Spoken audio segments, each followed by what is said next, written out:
ஆனால் ஒரு ஆண் திருமணத்துக்கு முன்னாடி எப்படி தெரியுமா இருக்கும்? வேலை பார்த்துக்கிட்டு இருப்பாரு, கொஞ்சம் கடுமையான வார்த்தை ஓனர் கிட்ட வந்துருச்சு, நீங்க அதை பொறுத்துக் கொள்ளுகின்ற மனம்லாம் ஆணு கிடையாது. உலகத்தில் யதார்த்தமே அப்படித்தான். பெண்ணை விட ஆணுக்கு வந்து அதிகப்படியா கோபம் வரும். அந்த கோபத்தை உடனே வெளிக்காட்டணுங்கிற அந்த கௌரவங்கிறது ஆணுக்கு ரொம்ப அதிகம்.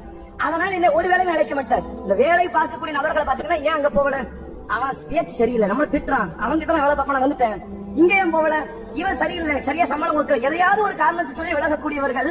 கல்யாணமாகி தனக்குன்னு ஒரு பிள்ளை வந்துருச்சு, நீங்க அவன் என்ன அவமானப்படுத்தட்டும், எவ்வளவு அசிங்கப்படுத்தட்டும், அந்த கடையை, இந்த வியாபாரத்தை, தொழிலை விட்டு விலகக்கூடாதுங்கிற மனநிலை இருப்பாங்க. ஏன்னா இப்ப நான் விலகிட்டா என் பிள்ளை நாளைக்கு சாப்பாடு வழி இல்லாம இருக்கும், சோத்துக்கு வழி இல்லாம இருக்கும்.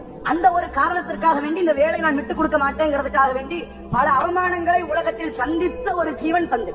அதை யாருமே மறந்துட முடியாது, மறுத்தவும் முடியாது. எங்க அப்பா அப்படிலாம் கிடையாது, அந்த மாதிரி எல்லாம் சொல்ல முடியாது.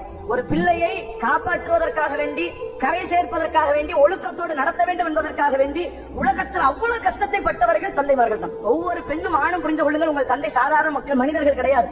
உங்களுக்காக வேண்டி இறைவன் தந்த மகத்தான அருட்கொடைகளில் ஒன்றுதான் தந்தை.